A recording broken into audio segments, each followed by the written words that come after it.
అందుకే అది పక్షిరాజు. వేటకు తననే ఆయుధంగా ఇలా మార్చుకుంటుంది. జీవితంలో క్రిందపడితే పక్షిరాజు గద్ద జీవితం నిజంగా ఒక పాఠం. బాగా బతికి చెడితే గద్ద జీవితమే ఒక భగవద్గీత. బద్ధకం ఉంటే గద్ద జీవితమే ఒక బైబిల్. నేను ఒంటరి, నేనేమీ చెయ్యలేను అనుకుంటే గద్ద జీవితమే ఒక ఖురాన్. నా రాత ఇంతే, మారదు, నా కర్మ ఇంతే, నేనేమీ చేయలేను అనుకుంటే మాత్రం గద్ద జీవితం చదవాల్సిన ఒక గ్రంథం. నీరు నింగి నేల ఎక్కడైనా సాటిలేని వేట గద్దదే. ఈ ప్రపంచంలో తెలివికి ఇంకొకరితో పోటీ లేనిది గ్రద్ద. ఉరుములు మెరుపులతో వర్షం వస్తుంటే సమస్త జంతువులు పక్షులు ఎక్కడో ఒకచోట దాక్కుని తలదాచుకుంటాయి.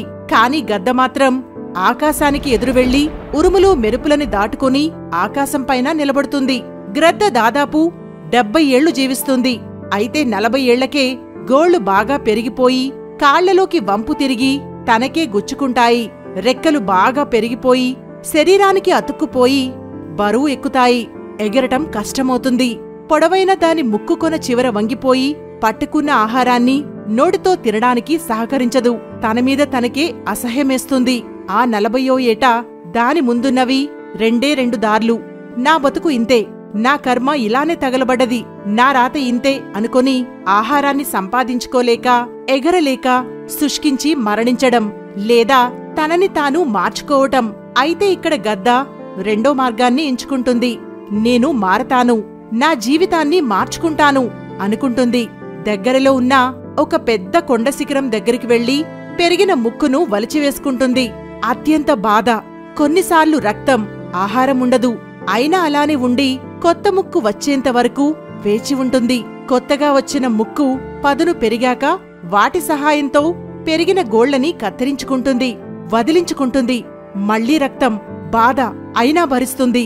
కాలిగోళ్లు పెరిగిన తరువాత వాటి సహాయంతో పెరిగిన బరువైన రెక్కలని తొలగించుకుంటుంది, పీకేస్తుంది. మళ్లీ రక్తం, నరక యాతన, అయినా భరిస్తుంది. వీటన్నిటితో పాటు ఆకలి. ఇదంతా జరగడానికి ఒక 6 నెలల సమయం పడుతుంది. ఆకాశమే హద్దుగా జీవించిన స్వేచ్ఛా విహంగం ఆ ఆకాశాన్ని చూస్తూ మాత్రమే బతుకుతూ ఉంటుంది ఒక 6 నెలలు. అప్పటిదాకా గ్రద్దని విస్మయంగా చూసిన మిగతా పక్షులు దాని స్తబ్దతని, అచేతన స్థితిని చూసి విస్తుపోతూ ఉంటాయి. గ్రద్దకు మాత్రం తనకి మళ్లీ మంచి రోజులు వస్తాయి అని ఖచ్చితంగా తెలుసు. ఎవరు ఏమనుకున్నా మౌనంగా ఉంటుంది కొన్ని నెలలు. ఆ విధంగా ఉండి కఠోర సాధన చేసి మళ్లీ కొత్త ముక్కు, కొత్త గోళ్లు, మంచి రెక్కలు సాధించుకొని పునర్జన్మ సాధించుకొని ఇంకో 30 ఏళ్లు మళ్లీ రాజులాగా బతుకుతూ నీరు నింగి నేలలో తన ఆధిపత్యాన్ని చూపిస్తూ హాయిగా బ్రతుకుతుంది. ఒక పక్షి సాధన చేసి మార్చుకోగా లేనిది మనిషి మార్చుకోలేడా? పడిన మనిషి మళ్లీ లేవలేడా? సాధన, ఓపిక ఉంటే మనిషి తనని తాను మార్చుకోవచ్చు అంటారు పెద్దలు. చావు పరిష్కారం కాదు. గద్ద ఎలాగైతే తన అచేతన స్థితి నుంచి మళ్లీ విజయం వైపు అడుగులు వేసిందో అలాగే మన జీవితంలో కూడా అలాగే అడుగులు వేయడానికి ప్రయత్నిద్దాం. మరి ఇలాంటి అచేతన స్థితి మీ జీవితంలో మీకెప్పుడైనా సంభవించిందా? అలాంటి స్థితిని అధిగమించి మీ విజయాన్ని చేరుకోవడానికి ఎలా మీరు కష్టపడ్డారో మీ అనుభవాలను కామెంట్ చేయండి. ఇలాంటి ఆసక్తికర విషయాల కోసం మా త్రిబుల్ ఫ్లిక్స్ ఛానల్ని లైక్ చేసి, షేర్ చేసి, కామెంట్ చేసి సబ్స్క్రైబ్ చేసుకోండి.